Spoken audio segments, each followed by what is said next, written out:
Right, evening everybody. I'm going to say it because somebody said it to me today. Happy New Year. Do you know, and it's nearly February, isn't it? Yeah, but so, anyway, I guess it counts for as long as we want it to count for. So, nice to see you all. Hopefully you all had a good one. And, yeah, it won't be that long before the clocks go forward, hopefully. Or is it back? I forget. So, Audit and Governance Committee meeting, Tuesday 20th of January. My name is Councillor Ian Watkinson. I'm the chair of this committee, and Councillor David Shaw is the vice chair. The meeting is being streamed live on YouTube. When you wish to speak, please raise your hand, and when invited to speak, remember to use your microphone and reference, if you can, the paragraph number and page, which will allow everyone else to follow. Please be mindful that some people require closed captions and or lip reading, so please speak slowly and clearly and keep your hands away from your mouth. Okay, so please can everyone ensure the phones are turned to silent or off. We're not expecting a fire drill, so if the alarms sound, please exit the building and head to the designated assembly point in the car park. Item number 1. Apologies. None received, Chair. Thank you very much. What do we normally do this the other way around? Anyway, we've got declarations of interest over the page, so I will read this out. If a member has a pecuniary interest, they're requested to leave the meeting completely. The member can then rejoin the meeting following the completion of the item in question. Does anyone have any interest to declare? No, thank you very much. So we're on to item 3, which is the minutes of the meeting held on Tuesday 25th of November, which are on pages 5 to 10, I believe, and they're there for your attention and for approval and signing by the chair. Does anybody have any comments or issues to raise on the accuracy of the minutes? No, thank you very much. In which case, can I have somebody to nominate that we can approve those? Thank you, Councillor Gleeson, and seconded by Councillor Stevens. So I will sign those a little later. Thanks very much. Moving swiftly on to item number 4, and we've got Adam and Gail here. I think Adam's going to present the asbestos management operational assets report for us. So over to you, Adam. Yes, I don't have a name on, but I'm Adam Nixon. I'm Head of Property and Development at Chorley South Ribble Councils. So one of my teams is the Property Services team, who manage all our assets, our maintenance and compliance. So one of the things they manage is asbestos across our operational assets.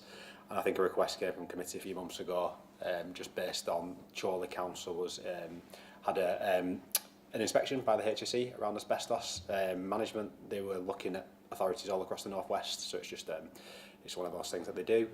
So the feedback from that inspection is in this report, and any improvements that are identified as well as is within here and showing that that's been implemented.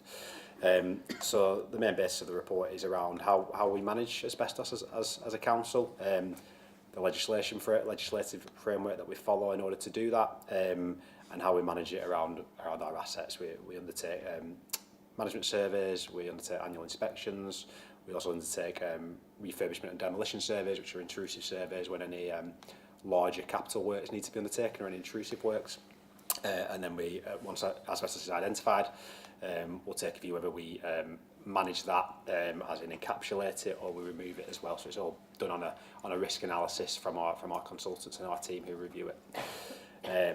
As mentioned in the report, we record the known locations. These are within a register, and then they can be viewed by people in the building. And normally we have our surveys electronically, and we also have a survey at reception in our buildings where the public come in as well. We have processes in place around how our contractors go to site as well for asbestos. We ensure that they're aware of asbestos if there is asbestos in the building, and then we need to review and look at their risk assessments and management, the RAMs, just to review whether their risk assessments are in place and are appropriately identified for any asbestos working. I'll touch on with regards to the policy as well. And then just property team training. So even before the HSE audit happened, we identified a bit of a gap in the team's knowledge on asbestos. So 2 of our team members now have it's called a P405 Management of Asbestos in Buildings qualification, which is it's a 5-day course. I think it's very intense. So both of them have now got that qualification, which is great and just shows that we've got the right standard of people in the authority who are looking after asbestos. And we have a dedicated surveyor now who leads on asbestos and looks after that compliance element. So they're the go-to. So we've allocated that to that appropriate person. As I mentioned, so the HSE inspected came to visit Chorley Council in February last year as part of their national duty to manage asbestos programme. There was immediate assurance from the HSE following their review, so there was no immediate health and safety risks that relate to asbestos. There were just some concerns around just our policy not being exactly what we were implementing, so we went through that with them. There was a few inconsistencies in some of the information of the surveys they found, and then there was an identification of some of the surveys had no access allowed to assumed asbestos, so they've said we should ensure there's access to every area in a building in order to ensure that they've reviewed if there is asbestos in the building. It's normally above ceilings or places where people can't get to. So that's something we've been working with our new consultants on ensuring that they pick up every area that isn't accessible. That may mean we need to get a tower scaffold or something like that, so we are working with them on that. So improvements that we identified following the HSE audit, we prepared some actions and an action plan which we shared with them, which they were satisfied with, but that was looking at ensuring access was given to our surveyors in all areas, ensuring site plans are readily accessible, so ensuring that they are on site for anyone to look at, and also updating the asbestos policy was a key one for them, which has now been updated and is appended to this report. And I think I've worked with Dawn's team, the health and safety team, and we're comfortable now with what that's saying, and it's actually reflecting everything that we're doing as a team. So then just strengthening property team processes. So like I said, we mentioned around we're reviewing all our registers and plans. We are updating all our management plans because we've got a new framework now with contractors who are updating all our management plans across our buildings. We've got a systematic review now for the asbestos policy, which we'll look at regularly. And also we're holding regular internal compliance reviews with our contractors, and we do discuss asbestos in director management teams, senior leadership team as well. We're picking up in February, and I'll escalate it to the senior management team if we need to. So there's the oversight required around asbestos.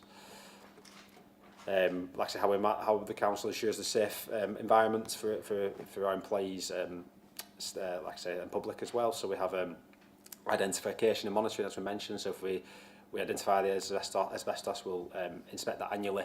If there is any change to that to the asbestos condition, we'll look at how we need to attack that. So it'll be either encapsulate it or remove it. So that'll just be taken on a risk-based review. We have permit to work systems now in place where we provide permits to our contractors to ensure they're aware and sign up to and understand the risks of if there's asbestos in the buildings. And then we have an emergency procedure as well if there is any asbestos been identified, and if there's any exposure, we have an emergency procedure which we'll follow. I think one of the key things that came out of the request was just around the civic centre and around asbestos in the civic centre. So there is a limited amount of asbestos in the civic centre. There's around 5 areas that we found, and it's all in good condition, either encapsulated as well. There was one area within just the room behind you, which there's been identified that there is some asbestos, which is in a ceiling tile. They've just recommended it's encapsulated, so we are doing that. There's no issue with regards to the condition of the asbestos at all, but there is a plan in place for us to implement that. Just touching on the council chamber works, there was some asbestos encapsulated in here when we originally did a refurbishment and demolition survey prior to these works being undertaken. And as mentioned previously, as it was a capital project, and it was in a wall just behind you, we made the decision to remove the asbestos, and that was taken away by an approved and certified contractor. just noted that there are other operational sites within our estate which have asbestos. Again, it's they are managed and in a condition that an acceptable condition. So we've got Moss Side Depot, the Leisure Centre, so Leyland Leisure Centre, Bamber Bridge, Penwitham, and some of our community centres as well. So just concluding, we believe we have got a robust and continuous improvement arrangements for managing asbestos. While the HC found some areas for improvements, we've implemented an action plan to action those recommendations, and I feel that these measures put us in a strong position for managing asbestos at this moment in time. So. Okay, thanks very much, Adam. Yeah, yeah. And thanks for putting the report together. It's taken some time to come together, but it's welcome. So thanks for doing that. Any questions or comments from members on the committee? Councillor Gleeson and then Councillor Smith, please. Thank you. It's just a couple of quick questions, just general stuff. Do we know how many buildings that we own that are actually full of asbestos, if they are? And Yeah, so there's probably around, I think, bear with me, maybe around 40, I think, but they mainly are industrial estate. A lot of them are in our industrial estate. So when we hand over a building to a tenant, we'll provide them with a management survey, and then the obligations on them to manage the asbestos as the duty holder. However, we are doing, as mentioned previously, we've appointed a new contractor to manage our asbestos. We're undertaking a full updated surveys across all our estate to ensure that they're managing asbestos properly, our tenants, and we're going to be providing that information to them. So we are currently on with that. So yeah. I think you've answered my second question. I was going to say, because it says not all buildings and there's likely to be some more, so there's still likely places we haven't identified yet. Potentially, yeah, but that's when it's normally when it's behind walls, etc., or you can't see it. So that's when, if we're doing any further capital works, we'll do an intrusive survey. So we'll be knocking holes through walls to make sure we're finding it where it is. So yeah. The encapsulation you talked about, how long does that last? Is it a 10, 50, 100 year thing? So yeah, it depends how it is. We could be overboard it, so it could be with 20, 25 years, depends if no one touches it. It can be painting, it could do an encapsulation of painting, but as long as it's tagged and it's on our management plan and we monitor it, that reduces the risk, but there's different methods to do it. Yeah. Thank you. Okay, Councillor Smith. Thank you. Thank you very much for your report. I enjoyed reading it. It was very comprehensive and very thorough. I did note on one or two things. It says that the time, if you've ingested it, it can take 15 to 60 years before you actually develop symptoms. And on page 177, 4.6 under the health and safety advisors, it does say that the records after investigation should be kept for 40 years. I'm just wondering, in view of reorganisation, which is down the line in about 18 months, so we're told, where these records are going to be stored to make sure that they are accessible to whoever needs to have them. That's good.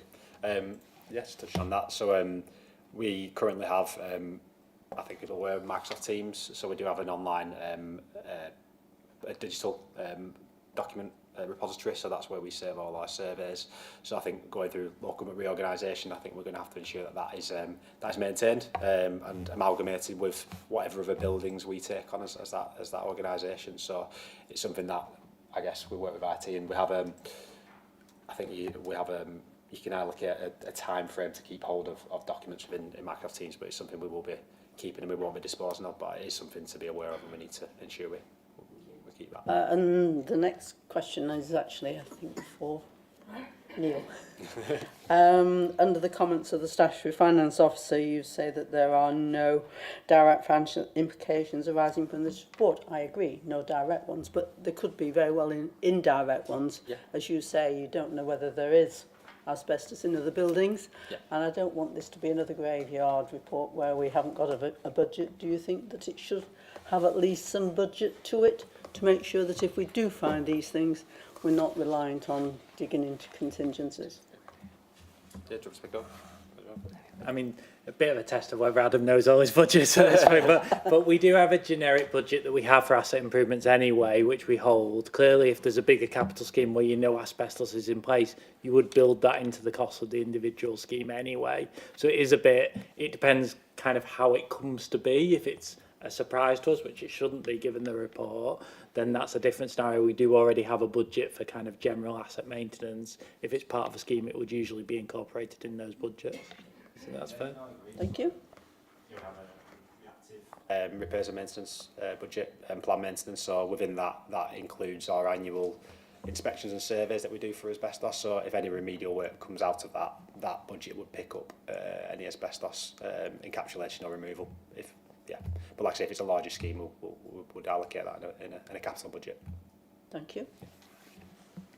Yeah, thanks for that, and thanks for the question, Councillor Smith. It's a really good question because you are going to find it, or we are going to find it with developments in the way that we have done with, say, the Leyland town deal and other things. So yeah, being forewarned and forearmed financially at the very least, yeah, is prudent. Any other questions or comments from members on the committee? Mr. Flynn. I'll confess, I can't see. There's a reflection on the name label. That's why my colleague helped me out with writing the name, so there you go. Thank you, Chair. My question was just related to the guidelines for asbestos management. Has it adapted over the years for, say, increased risk with, more digital, more electronics within office environments, public facilities and such forth? Because, as you state, for where asbestos is encapsulated, the recommendations are not to move it, to leave it be if it, it doesn't actually cause a concern. But for public facilities, there's an increased risk, and have the guidelines changed with this over the time? Not that I'm aware of, but like I say, I think it's on a risk basis. So if it's in a public accessible location, my preference would be to remove it. But yeah, I think it's just on a risk basis and based on what advice we receive, really. Yeah. Anybody else on the committee? Councillor's not on the committee. I can see Councillor Martin's got his hand up electronically. Councillor Martin. Thank you, Chair. Excuse no picture. It's probably for everyone's benefit. Thanks, Adam, for the report. It's interesting. I've got a few questions. I've had some experience with working with or dealing with asbestos. So one of the questions I have is how many exposure incidents we've had over the last 3 to 5 years, if any. Another question is that we are sort of duty bound as a council to pick up anything that's been dumped on the highways and things like that. So I was just wondering what the protocol is around there, and is it brought back to the depot to be stored, and is it sealed before it's brought? So those sort of questions. The other one is obviously the Civic Centre is not always fully open. So for instance, this evening there'll be a few staff dotted around, and sometimes it can go on late. So I'm aware that sort of part of the regulations include a grab bag, so that if anyone needs to come into the building, say for a fire, that there would be sufficient information to be able to protect themselves as well as members of the public and any staff and things like that who may be in the building, who could be exposed from that. And the other question I have is, it may not be appropriate quite for here, but normally when someone makes a claim about asbestos and saying that they got it from a particular source, if there is asbestos in the building, it's almost like a rollover agreement that yes, there could have been exposure. So I just wondered if that's an issue going forward in any way for anyone who's been here for any length of time, obviously because asbestos was stopped being used around 1999 when the legislation came in. So I just wondered if there's anything around that. Thank you for your attention. Thank you. Yeah, no problem. So the exposure question, we did have, there's probably two in recent times that I know of in the last few years. So one was at a Chorley site, which was in a boiler room, so a boiler cupboard, which there was potential for. We don't think there was exposure, but there was potential for, so that was one that was identified.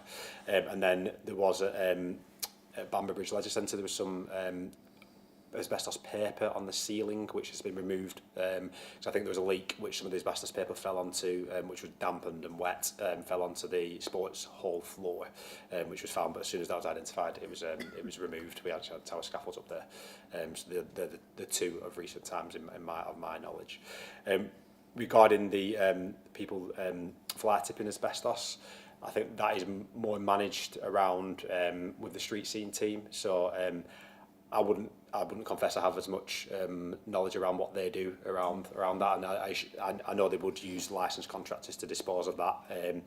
But I don't know whether they take it back to. I don't know if anyone else knows that, whether they take it back to the depot. So I'd have to take that away because it's mainly my team are managing asbestos within buildings, really.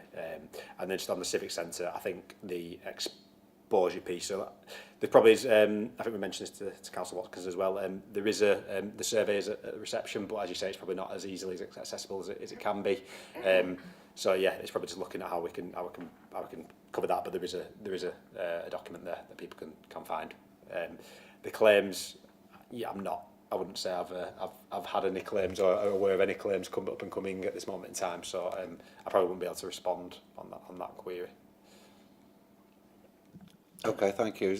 Does that answer all those questions, Councillor Martin? The sort of questions I'd expect from a trade union health and safety rep. So thanks for those questions. Just thanks for the answers, really, and we look forward to helping you help ourselves. Thank you.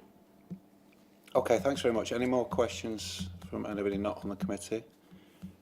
No, well, thanks very much. The report's for noting, and yeah, it's it's a really important piece of work, and for everybody's benefit. I mean, 85%, around 85% of all public buildings, schools, council buildings, leisure centres, hospitals, all contain asbestos. So this is an issue we're going to have to carry on managing well into the future. So thanks very much. Thank you. So that takes us on to item number 5, and Dawn is going to present our internal audit progress report as of the 31st of December 2025. Over to you, Dawn. Oh, actually, there's some notes I'm supposed to read out, aren't there?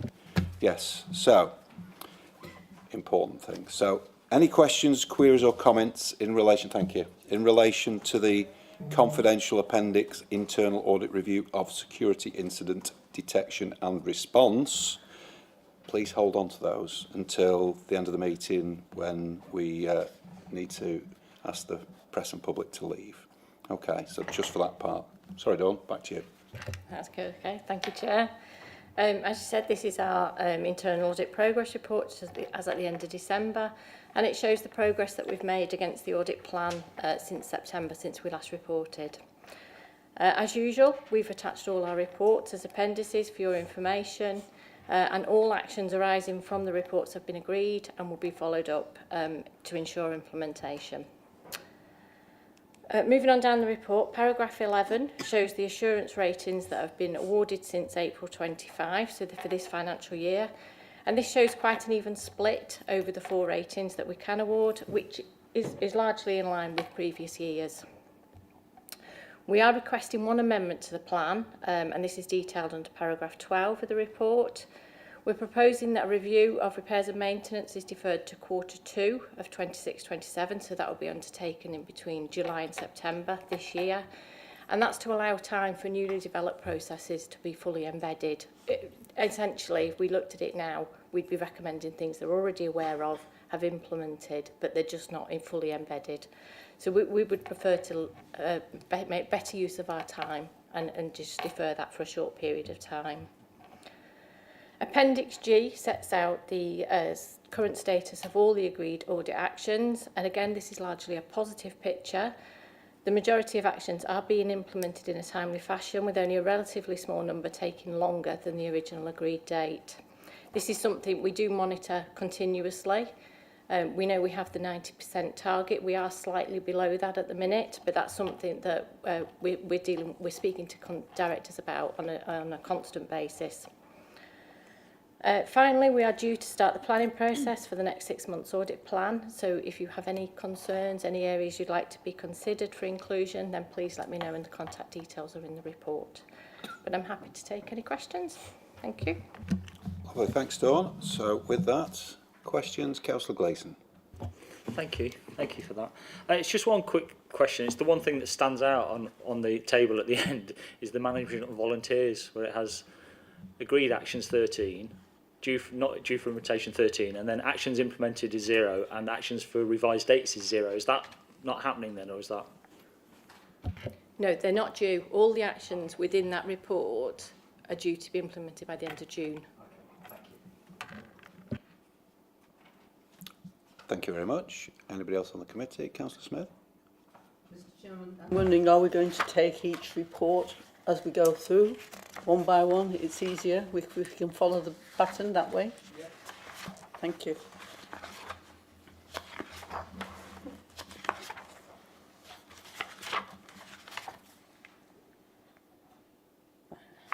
Yes, the first one, which is the business rate one, I thought was a very good report, and it was good to see that they had got a very good rating from you with very few actions required. It's just on the page 22, number 15, where it talks about the position of the revenue team leader, which has been vacant now since 2023.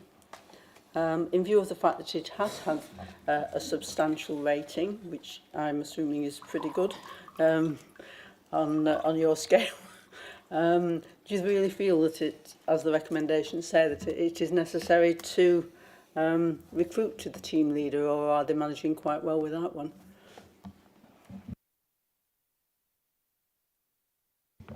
That ultimately is their decision. Like you say, it is a positive report, even with that vacancy in place. It's it actually says it did not identify any areas of weakness that could be directly attributed to the vacant position, but it is that additional support in that team. So, you know, there's that resilience, there's that oversight, they're maintaining the quality standards. Really, it's their decision. If they feel that, you know, they are in that good position without that that role being filled, you know, then they may choose to delete that post. But we're just asking them to consider it. So at the end of the day, it is down to the team itself who makes that decision. It just seems as if you manage so long without one, you're getting a substantial report, you might as well delete the post and save some money, which I know you enjoy. Just on business rates, have you finished on business rates, Councillor? Yeah, because Councillor Shaw just had a question on that. Just in relation to, you mentioned paragraph 15, at paragraph 14, we're saying that we've been unable to verify the nature, frequency and outcomes of supervisory checks as no written evidence is retained. And then there was a similar finding, what, 4 years ago, which is worrying. Now, I don't know who's responsible for that, whether it's the revenues manager or the revenues team leader, but if they are dropping something that we have to remind them of after a second audit, does that mean that perhaps there is a need for that, for somebody in that position to be able to carry those things out? Or is there something more fundamental that they're not following up on your audits?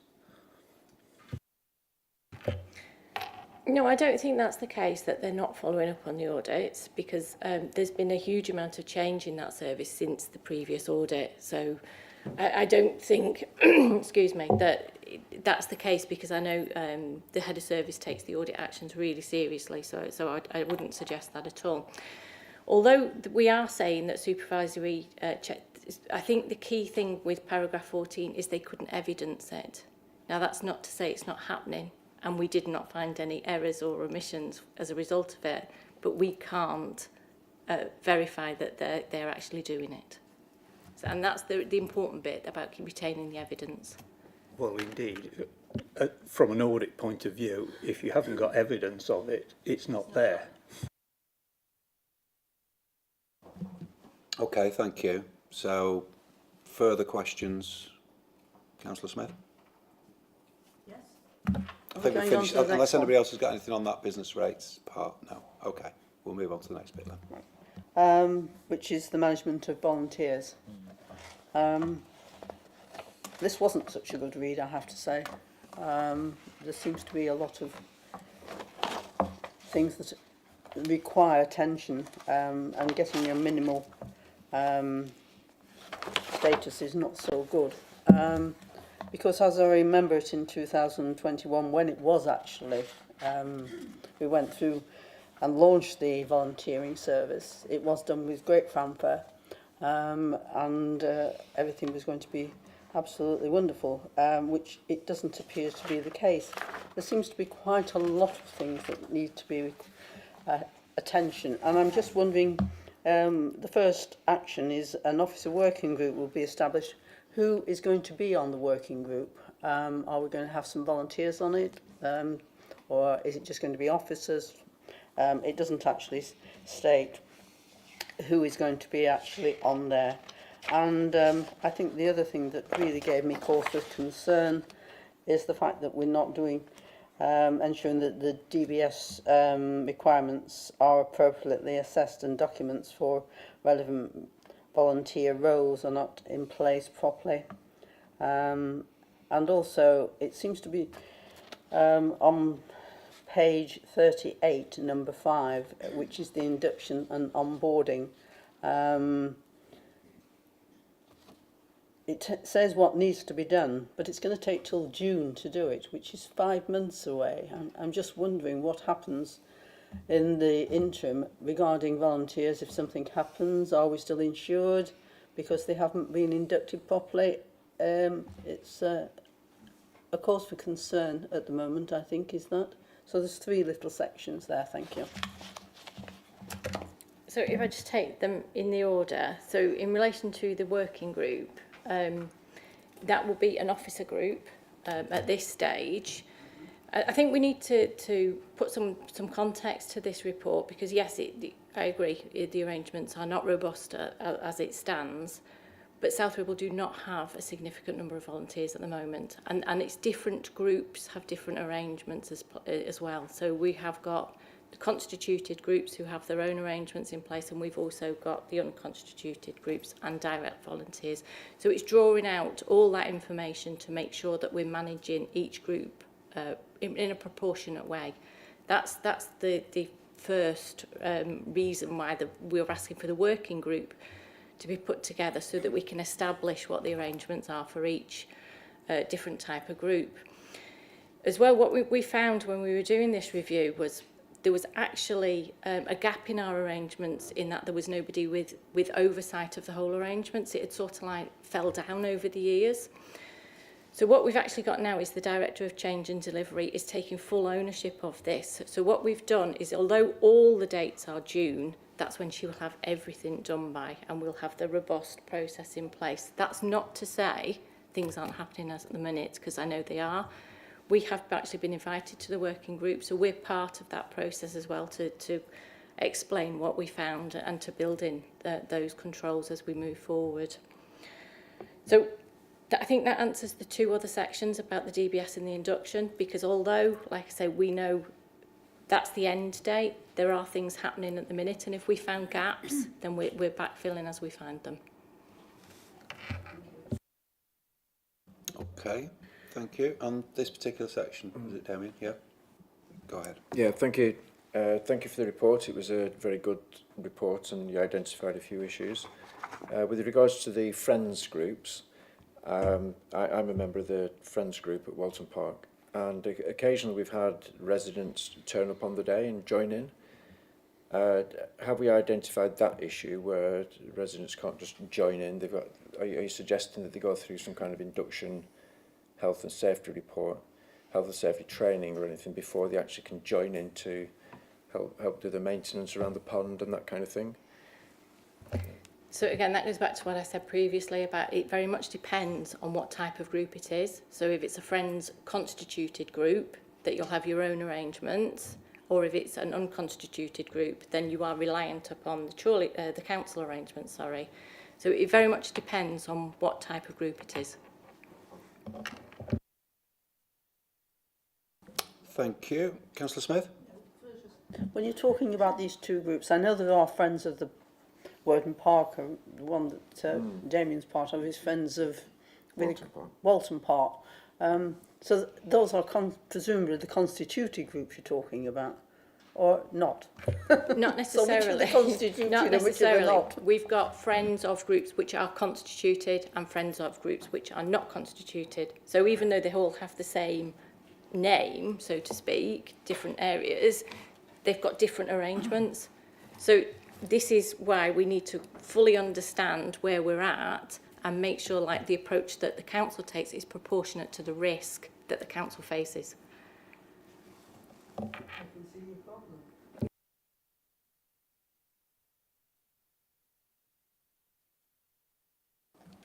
Thank you. So on that particular aspect, any other questions or comments? We've got a hand up on from Councillor Martin, so I'll take this on this particular section. Councillor Martin. Thank you, Chair, and thanks for the report. Because what we discussed earlier, so I wondered what's put in place if friends groups, especially as Councillor Bretherton indicated that they're rummaging around parks like Wombles. If there's if they know what to do if they find any obnoxious materials and things like that, and how would that be dealt with? And obviously linking to what we discussed earlier, but there are other items that are left, such as nitrous oxide canisters and such like. I sort of wondered if that would be linked into this, the updates on this as well. Thank you. I think, like I said, if we are aware of the group work that's being carried out, if they're working with street scene, they're very much supervised. So obviously they will have the right processes and procedures in place. It's the other constituted groups where they're doing their own things that perhaps there won't be that same level of supervision. If that answers the question. Okay, thank you. Councillor Smith. Yes, thank you, Chair. A comment first, and well, with regard to community groups, we used to have a lot of them, and unfortunately during the COVID period, everybody lost touch with these groups, and they fell by the wayside, but they used to do an enormous lot of work in our area. Just as a suggestion that the committee may consider, that in the meantime, that any information that is coming forward with regard to community groups, that they are shared with the community hubs as soon as you can, because we'll be having meetings on a regular basis with communities, and it'd be useful to know what direction this is going to take. Thank you, Chair. Thank you very much. Sounds reasonable. Yeah, we're all in agreement with that. Thank you. Okay, we'll note that. Okay, so I think that takes us to the end of the management of volunteers bit. Yes, so we'll move on to external events. Questions or comments, please. Councillor Smith? That's you again, go for it. Thank you, Mr. Chairman. I noted at the bottom of page 44, we did mention about the fact that the last review was one that was of internal review, which was done in 23-24. And I do remember that report, and it was, I think, the same as this one. It was a minimal one.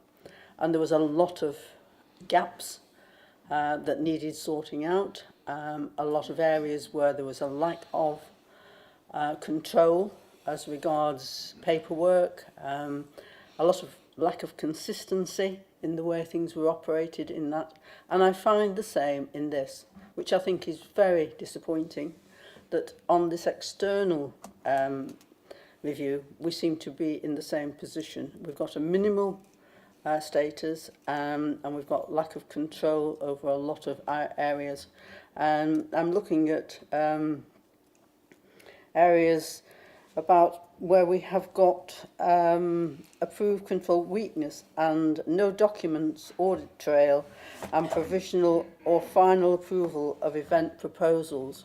The fact that we've also got no consistency about going back over and monitoring after the event, say on a park or something, to make sure that the area is still fit for purpose, and also that there doesn't seem to have been any logging of indemnity against that.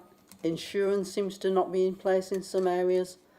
Lack of fees and charges not actually consistent with what should be operating.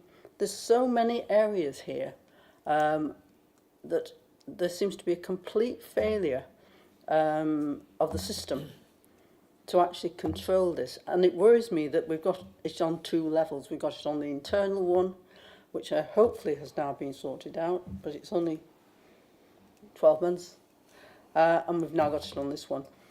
Could you tell me also who is the portfolio holder for this particular service? Because I do think that maybe some of this should be reported back to them, because it is completely under their portfolio that these failures are actually not being addressed properly in the first instance. Thank you. If I can just again highlight something that has come out during this review. So as you can see from the action plan at the end, a lot of the actual actions are going to be implemented by the, let me find her title now, the Communications and Visitor Economy. So they are taking on the external events. So at the minute, it is not their responsibility to do that. They weren't the people who were audited, but they're taking on the actions. So it's actually moving the management of externally managed events into that team. So that's in progress at the minute. And as you can see, there's a very short timescale for the majority of the actions, because they want to, using the learning from the internally managed events and all the processes and things that they've put in place, because they have implemented all those actions bar one, they're going to replicate the arrangements for externally managed events. So it's quite a quick fix for them to do this. There is obviously a bit of work to do, but they're not expecting it to take, 9-10 months or whatever. They're hoping to have everything done by April, May time. So there is a bit of a change in responsibility for this function. And that's really why there's no director here for this, because again, it's moving as it is. As I understood it, the internal events team were under the shared services as of, I think, about 2 years ago, 18 months ago. So this particular part of the events, as in external, didn't go over with the shared services. So is it now going over into shared services? My understanding is that they're expanding their role to take on externally managed events. Now, how that looks and feels, I'm not entirely sure, but that's why there's the joint responsibility against each action.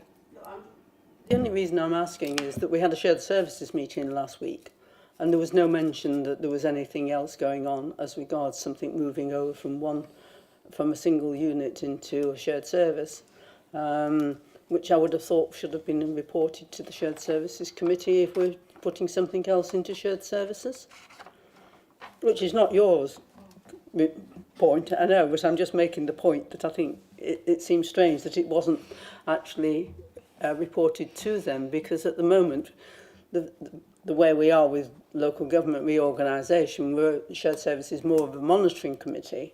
And we did say if there was any other opportunities that would help us to actually either save money or work more efficiently, to be reported, and obviously we will consider it. It's just a thought. Okay, thank you. Yeah, perhaps that's something we can That's get some something clarity on. Yeah, we'll pick up and take back. Thank you. Thank you. Councillor Gleeson. Thank you. It's just a quick question. One thing that stood out to me was the insurance thing. Can we be assured that any events taking place now have the correct insurance in place? And if they don't, is the event stopped or is it allowed to carry on? Well, well, the reason why we've given them short timescales is there are very few, if any, externally managed events are taking place at the minute in the winter months. So by the time that they restart, the processes will be in place. And what is the process if somebody can't prove they have the insurance? There is always the backstop that we have the council insurance, but obviously we don't want to use that and we shouldn't be relying on it. But that should be part of the compliance checks that the team undertake to ensure that all that documentation is in place before the event is approved to go ahead. So if they couldn't prove it, the event shouldn't be approved? It shouldn't be approved. Okay, thank you. Thank you. Any other questions or comments on this part? Councillor Smith? Yeah, thank you, Chairman. I just add my concerns to the concerns that have been outlined by the committee, and things like this happen, but they should not happen. I'll look on it as a positive that it's being transferred to another service that will hopefully look after it a bit better in the future. Thank you, Chair. Thanks for that comment. Thank you. Okay, so that takes us on to the contract management section. So, again, questions and comments on this particular part? I'm looking at you, Councillor Smith, but no pressure. Well, here again, we've got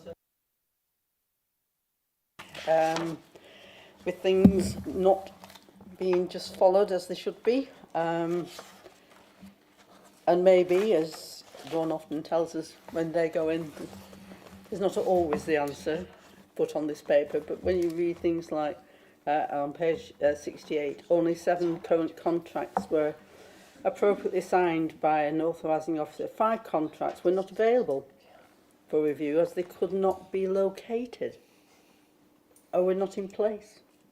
And 2 located contracts were unsigned. Now, there may be a perfectly good reason for this, but really and truly, if that was in business, you would absolutely get slaughtered for this. To not have contracts signed, you can't find something, you can't find them. What are we doing? You know, who is responsible for these things?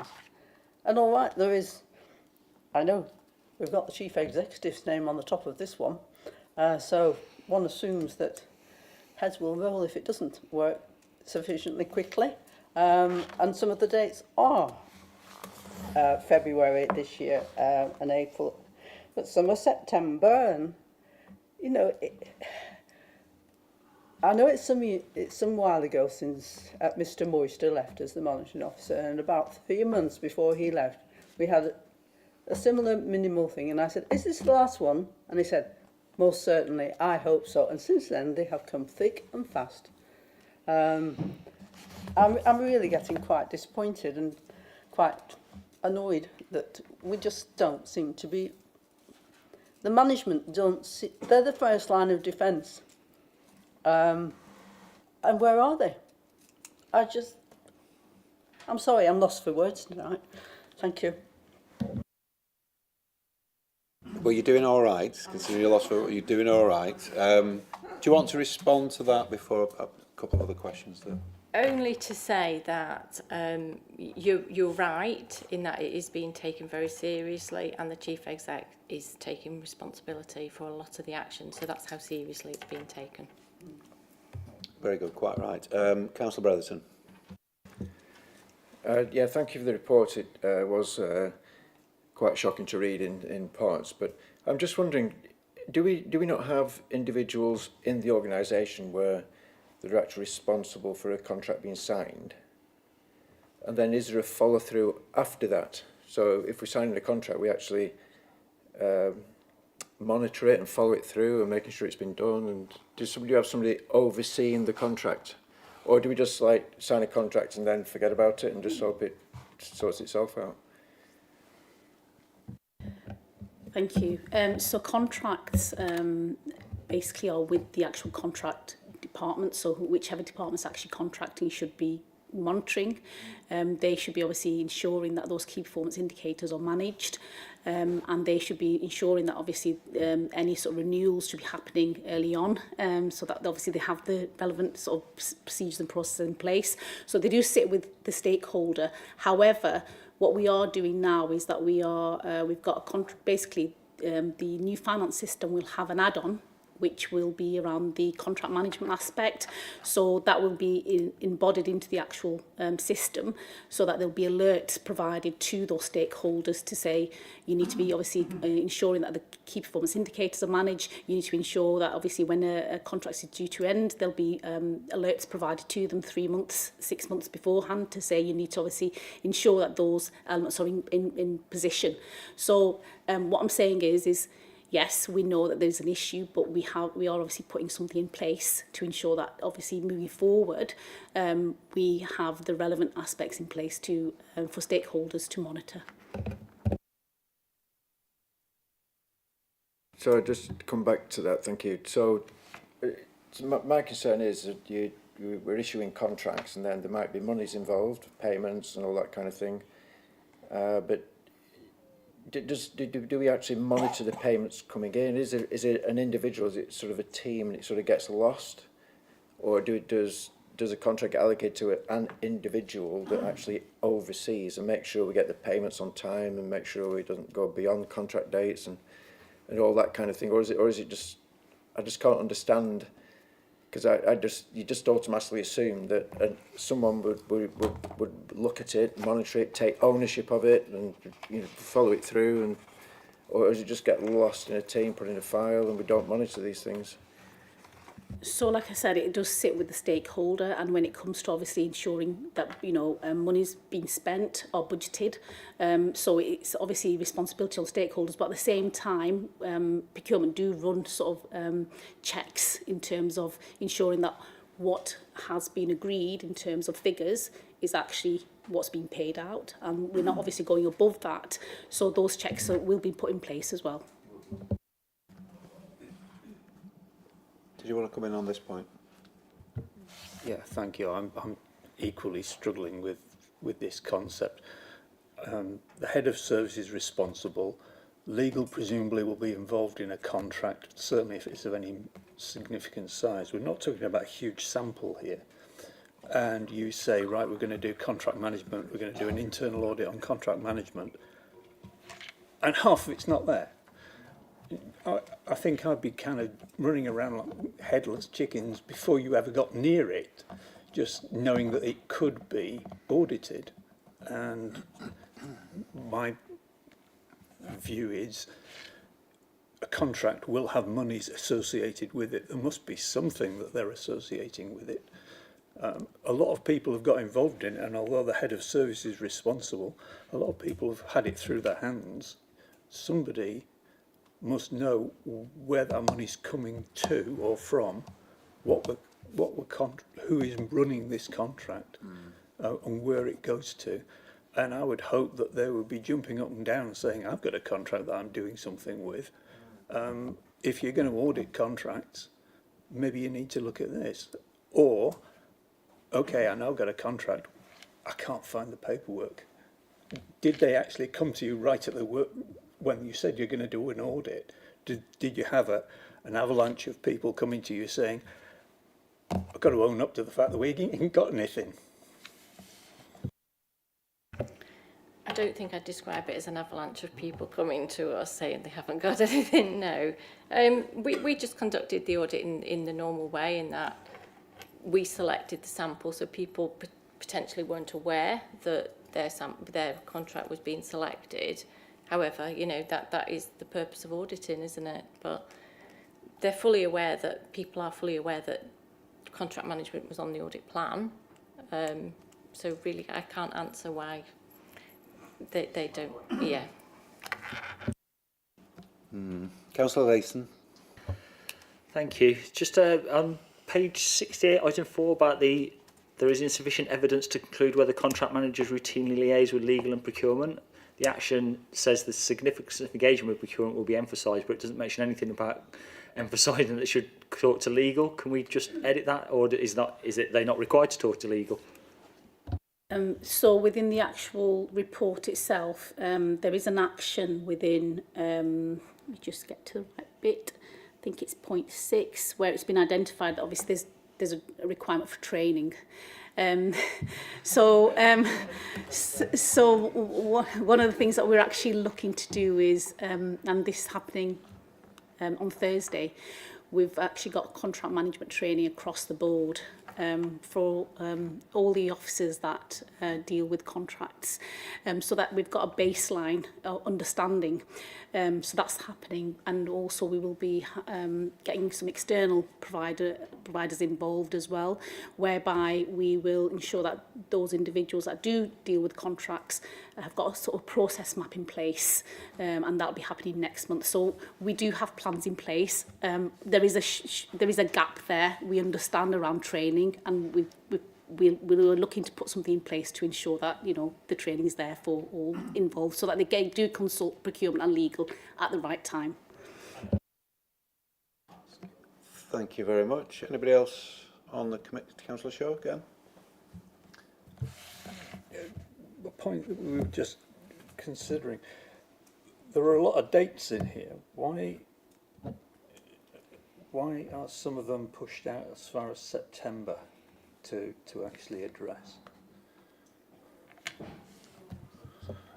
It's very much dependent upon the action. So a lot of the ones that are later is dependent upon the system being embedded.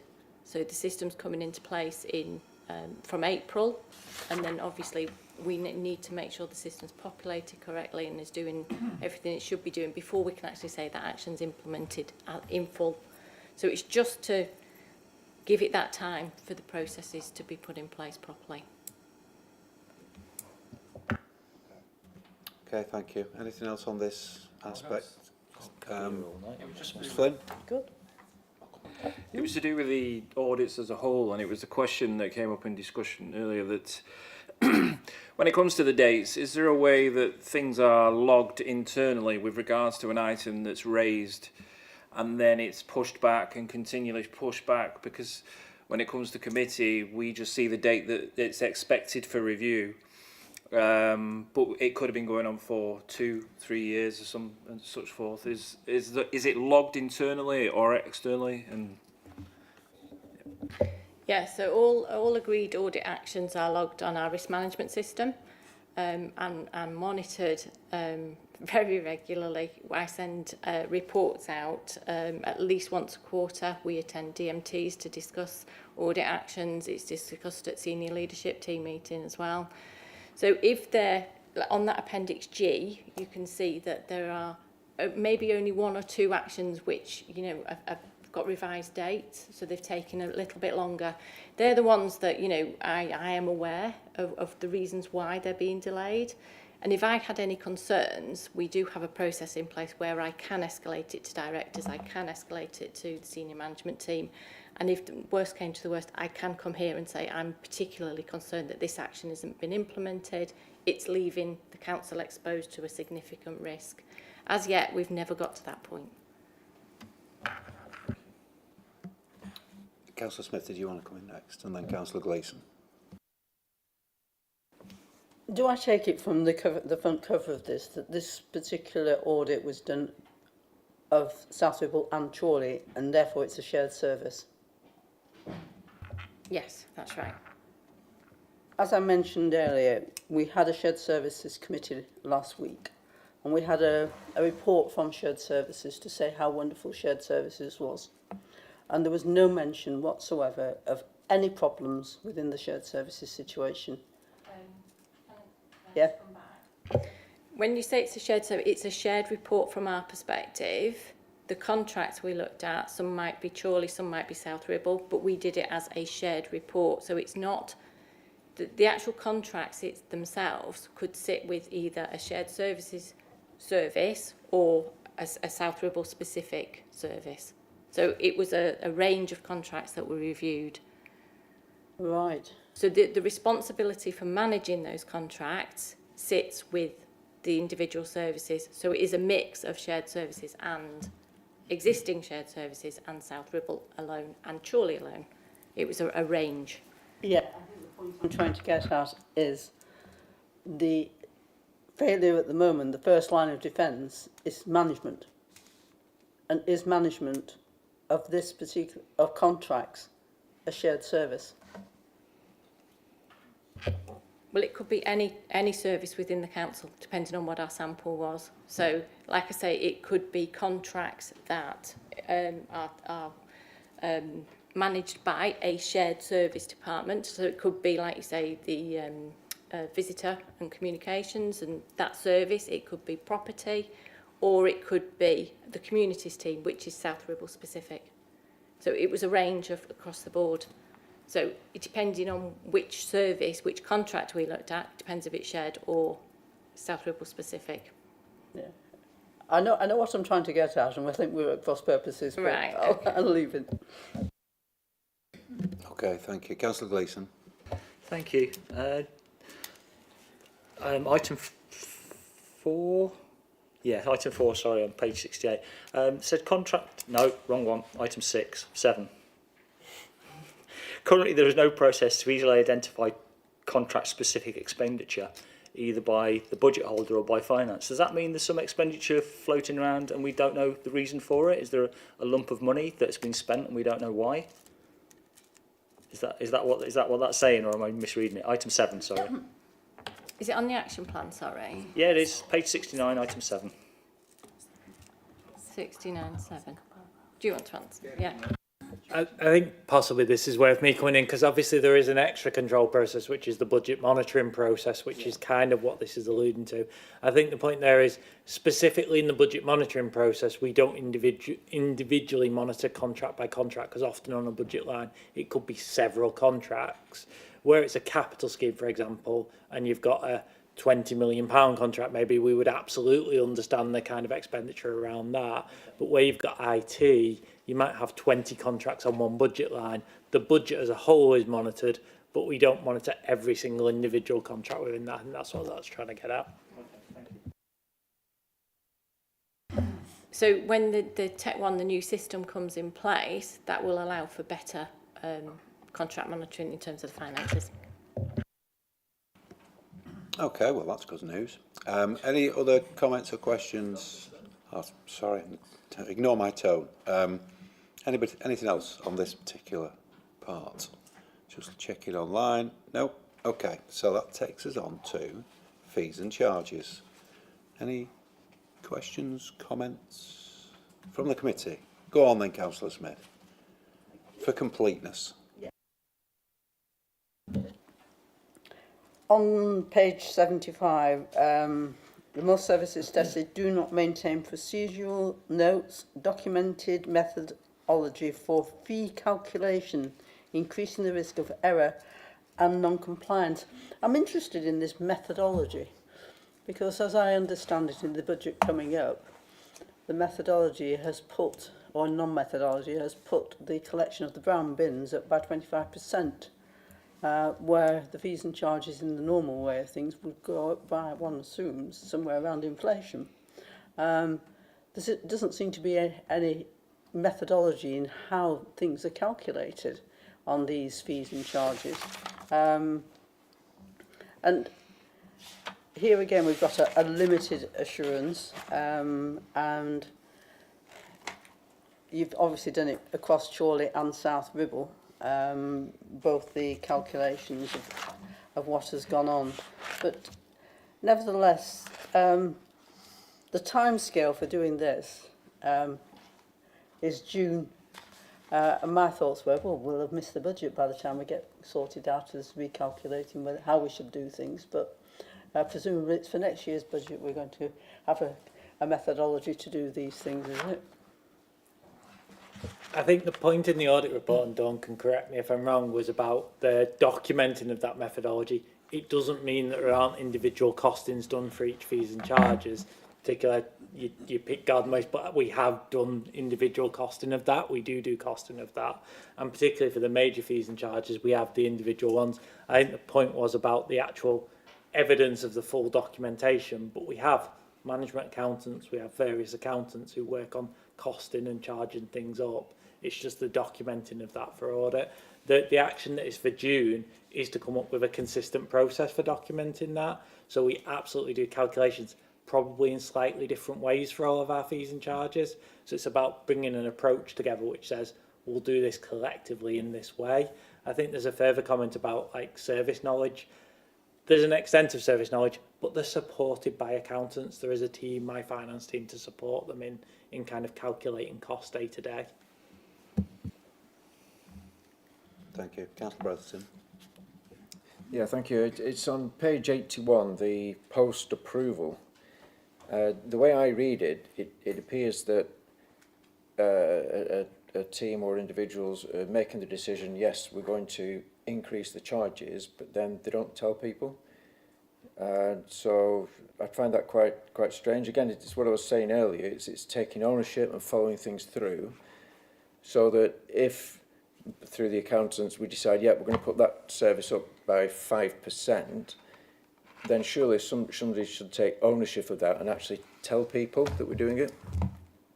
And from what I'm reading, it's saying that, you know, we're deciding these things, but we're just not letting people know to issue invoices of an increase. And again, it's that taking ownership. You know, if someone's responsible for a service and it goes up 5%, then they need to follow it through to make sure that the bills are going up 5% and follow it through, make sure it's been done and the money's coming in, etc. But it just seems to be like lackadaisical. We're agreeing it, but we're not telling anybody. Is that right? Am I reading that correctly? You are. There was an element of that within our findings, yes. I think just to come back on that slightly, in terms of the major fees and charges uplifts, they are absolutely implemented in line with the recommendations. I think what was found in the audit report was where the general increases implied, which is an inflationary uplift, that was inconsistently applied in terms of the smaller fees and charges, which are just going up by the general uplift. So where the specific points, where fees and charges are of a significant nature, it will get picked up in the budget monitoring if the incorrect fees and charge was done. So there's a level of material. Fundamentally, your point is not incorrect. It's just there's a level of materiality to it in that we would absolutely pick up the larger ones, and the individual recommendations themselves were getting picked up. It was that were in the general pool of inflationary uplifts. Thank you. Any other questions I've got? Councillor Smith? Yeah. Yeah, there's just a couple of things towards the end of the report about allotments and taxes. And legal services. Taxes, as I can recall, taxes, we're not supposed to make a profit with taxes, we're supposed to break even, but if you haven't actually done any fees and charges for a number of years, do we know whether we're on a level playing field, or we've either lost money or we're over? As regards legal services, it does say it has gone up with inflation, but still, it hasn't been sorted out since 2021, and allotments, I think it's 2012.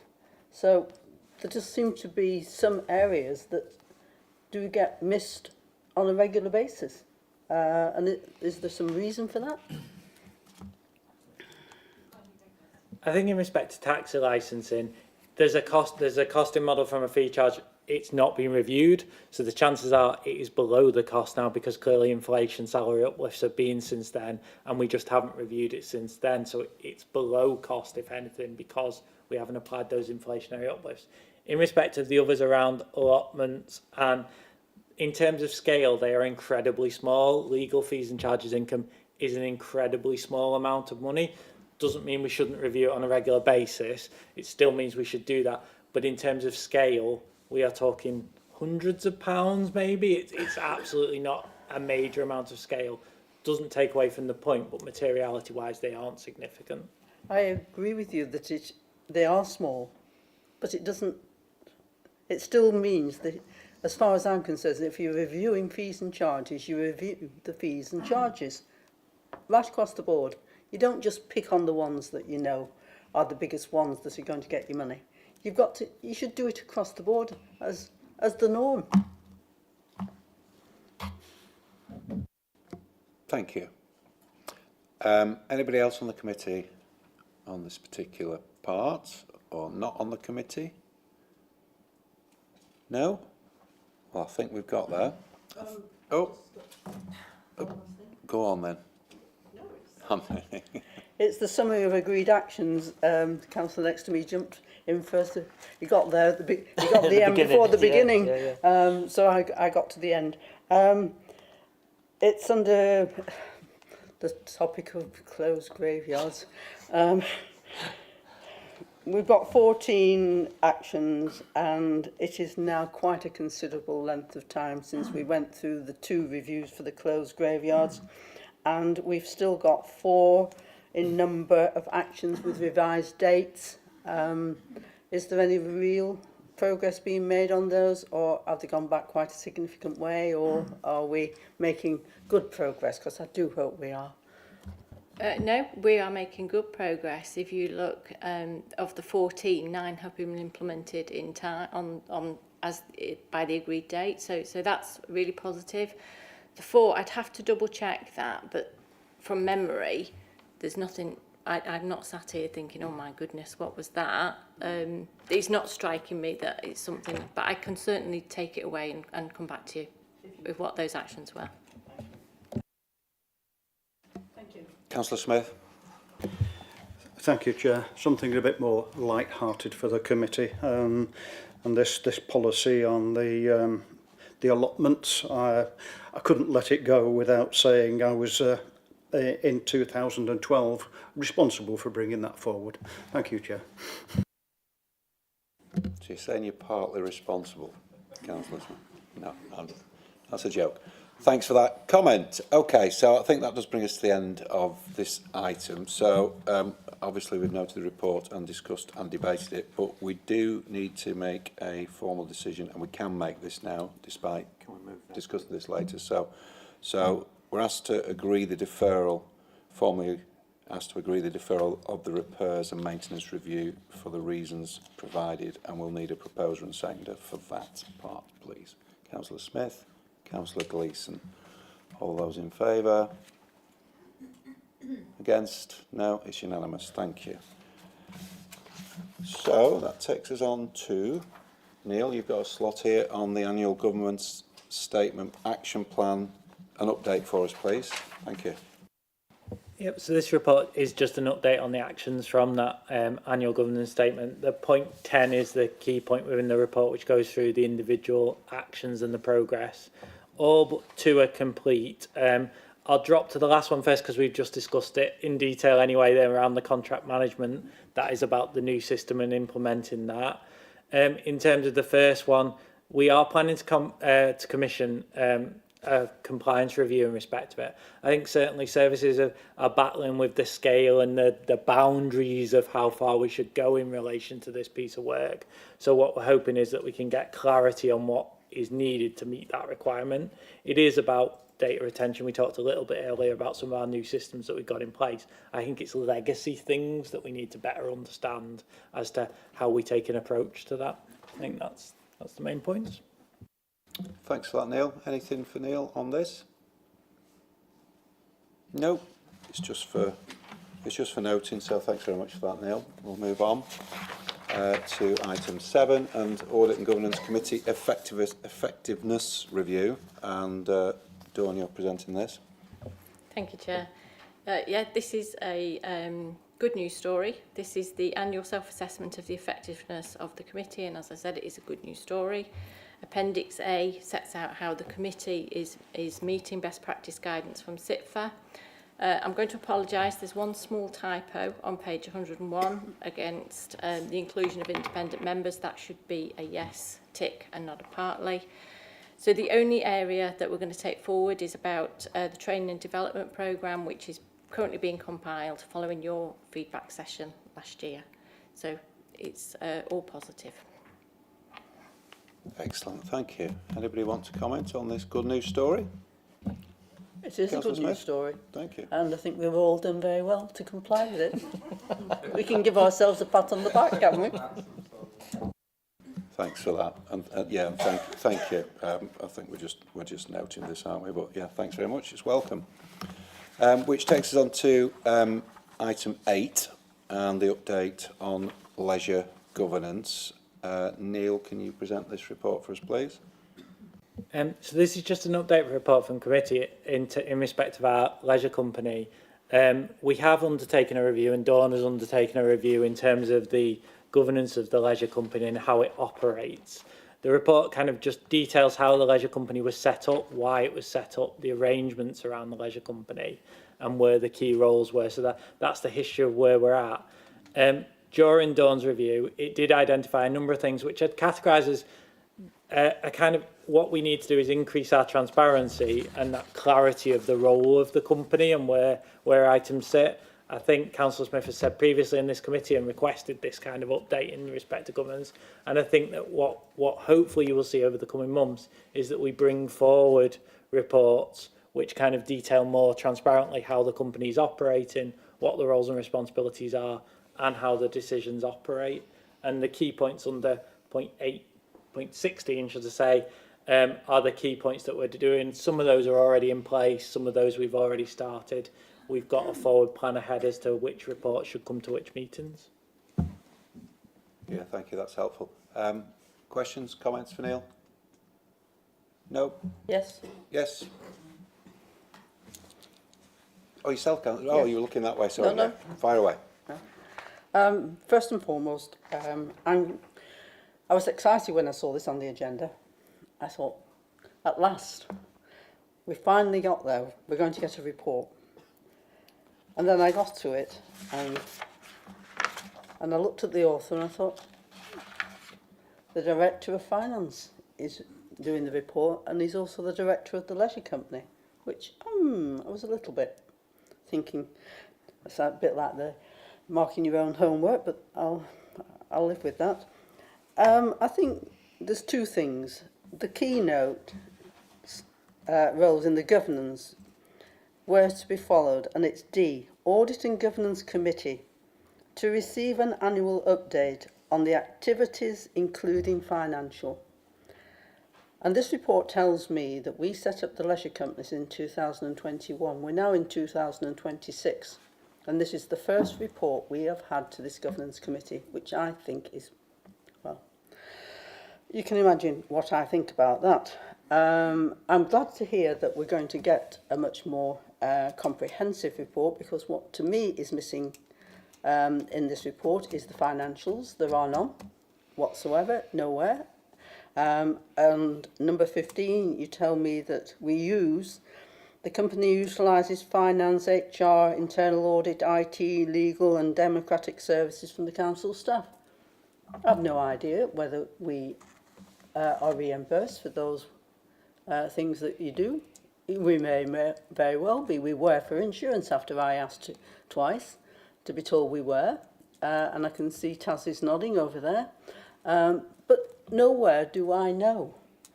And as you said, there is no transparency about this leisure company, and hasn't been since 2021. And I'm glad to hear we're going to get some, and I hope it isn't long before it comes to this committee. I really do. As I say, I'm very disappointed that it isn't here tonight. Noted. Yes, go on then. Just in respect to bringing the report, well, I appreciate I brought the report. The review was conducted by Dawn as part of her role. It was myself bringing it as Director of Finance and as a Director of the Leisure Company to say we're responding to that report.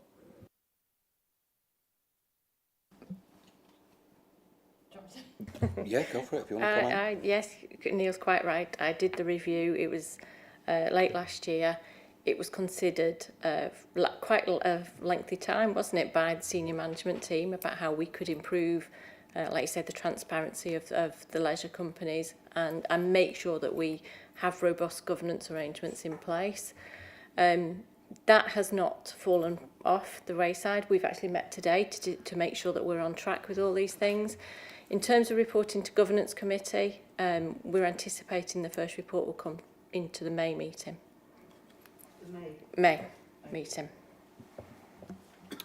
Okay, thanks for that. Anybody else on this item? No. Thank you very much. That's for. Takes us on to item 9 and the regulation of investigatory, I can't say it at this time, powers, Act 2000, and Taz, you're going to present this report for us. Thank you. Thank you, Chair. So members, this report provides an update to yourselves on the Council's use of its powers under the Regulation of Investigatory Powers Act 2000, and to request to approve the revised policy on the use of covert surveillance and covert human intelligence sources, and the policy can be found at Appendix A of the report. The report also requests authorisation to me to make minor amendments to the policy. So, as you can see, the report, alongside the revised policy, sets out the ways in which the Council can use covert powers lawfully. And in addition to obtaining internal authorisation by authorised officers, which is set out in the policy, in respect of testing of the necessity and proportionality, since 2012 there is now a requirement to ensure that we obtain judicial approval by the magistrates.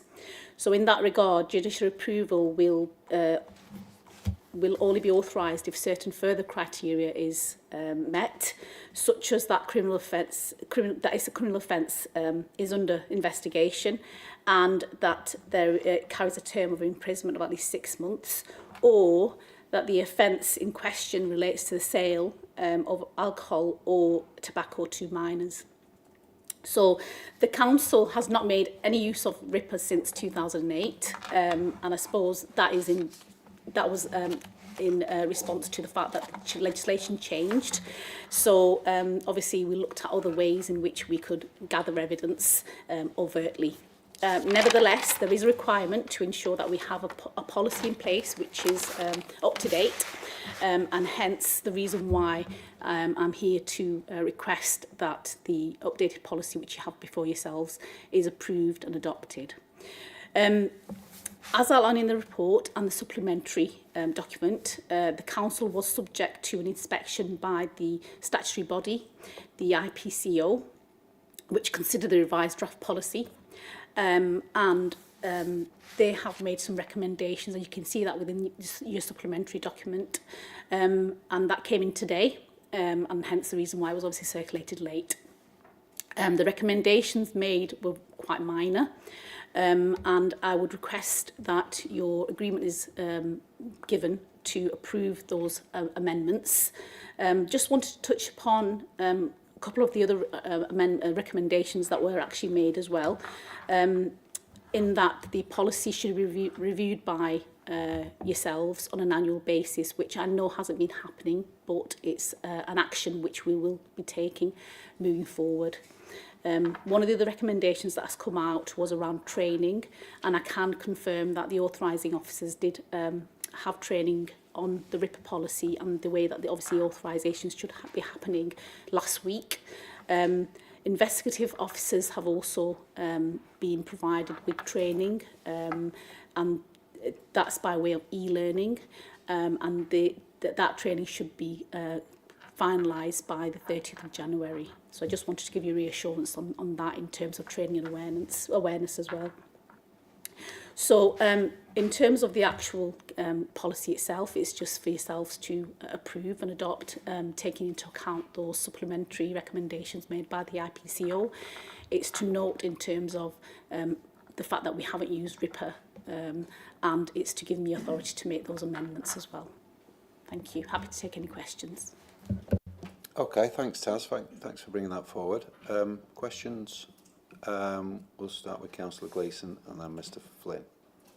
Thank you. It's just a small note. On item 3, it says a person is CHIS if he establishes, if he. Can we just make it a bit more gender neutral? Because I'm sure there must be every gender represented under that. Thank you. Thanks very much. Key point. Mr Flynn. Are we, sorry, Tasneem. I know you're just jotting notes. Thank you for that. My question was in relation to, are we expected to see an increase in the usage of such mechanisms for this? Is it going to be a focus in future?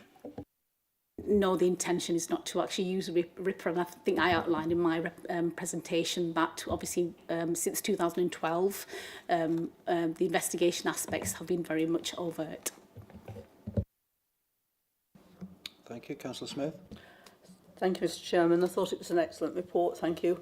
I think it covered all the bases. The backstop is if we ever did get there, and I can't imagine we ever will, that there is a magistrates court, and you've got to go through that as well to make sure that they don't go on a fishing expedition. So with that, I'm quite happy to propose that we accept this report and give Taz the authority to alter the various little items that she needs to, if there's any minor alterations that you need. Thank you, Mr. Chairman. Thanks very much for that. I'll go through the wording that I've been given just after we've covered other questions and comments, but thanks for that proposal. Anybody else on the committee? Councillor Green is online and has a question. Evening, colleagues. Thank you, Chairman. Thank you for the report, which reads very well.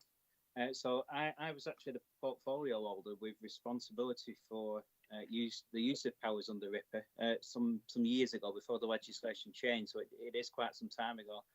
And I remember being inspected at the time, and it spoke to me as a portfolio holder. And when I made the point that the council had always only very rarely and sparingly used our powers under the legislation, he made the point to me, well, that's not necessarily a good thing. Sometimes it's useful to use those powers which are available. Now, obviously, since then, the legislation has changed, which has meant we've not used the powers at all. But with the benefit of hindsight, has the council ever looked back and considered that maybe we should have used the powers that were available to us, but chose not to do so? It is my first question. And my second question is with the possibility of local government reform and possibilities of becoming part of a unitary council, the use of these powers may become more appropriate. I am aware that county councils do use them, for instance, from time to time. So how will we learn from best practice if and when such local government reorganisation does take place? Thank you. Thank you. So in response to your first question, Councillor Green, I'm not aware of any circumstances where there would potentially have been a such scenario where we kind of looked back and thought, actually, we could have used RIPA. And in terms of your second question, LGR, of course, when it comes to sort of county council functions, there is that element around the potential for the sale of alcohol and tobacco to minors, and I know trading standards do a lot of those investigations. So I suppose one of the things that we can learn from is obviously linking with trading standards officers and have those conversations early on when we are looking to go down the route of LGR. So yeah, thanks for your comment, Councillor Green, and we'll take that on board. Thank you. Okay, thanks very much for that. Any other final questions or comments, Councillor Smith? Thank you. Thanks. Yeah, thank you, Chairman. It's just about an email that came later on this afternoon with a further recommendation for this on this report. And I know members have had some problems sort of accessing things on the tablet or the computer, so there's been a variance of information that's been available. But this report, which is a very good report, I have to say, but it says here that with regard to this supplementary agenda, to receive and consider the report of the IPCO as a supplement to the main report. So this letter is a supplement to the main report, which is a 2-page letter to the Chief Executive. And it ends up, the last little paragraph ends up, I should be grateful if you would acknowledge receipt of this letter within 2 months and let me know your plans for in relation to the matters identified. And we were discussing this just before we came down, because we've only just seen it. And but I've got this letter on here if you want to have a look at it, Chair, or if somebody wants to have a look at it. You've got it. Okay, thank you. Sorry, can I just respond on that? I think I kind of mentioned that within the actual my presentation to to say that we had received the IPCO letter this morning, and hence the reason why it was circulated later on today. But in terms of the recommendations, I think I've already outlined that we will obviously take on board the IPCO's recommendations, and hence that's one of the reasons why I've asked for your approval, or the committee's approval, to obviously take into account those recommendations. And I also outlined the training elements as well. So yes, we will take on board those recommendations, and I've already contacted the IPCO to confirm that. Yeah, thank you, Taz, and thank you, Chair. Thank you. Thanks very much for that. Okay, with that, and if there aren't any other comments, we'll revert back to the proposal that Councillor Smith has already made, and I'll just cover what we are covering. So that is that the policy for the use of covert surveillance and covert human intelligence, covered in Appendix A, sources, be approved and adopted subject to the recommendations proposed by the IPCO, and that the head of legal and procurement be authorised to make any administrative amendments to the policy as required. We've had a proposal already from Councillor Smith, seconded by Councillor Brotherton. All those in favour? That's unanimous. Thank you very much. Thank you for that item. Takes us on to item 10, which is the exclusion of press and public. We need to consider this, and we need to make a decision on this. I can share with you that the likely disclosure of exempt information as defined in paragraph 3 of part 1 of Schedule 12A to the Local Government Act 1972, which you all knew already, is something that we're using. So can I have a proposer, please, for that? Councillor Shaw, seconded by Councillor Gleeson. Thank you very much.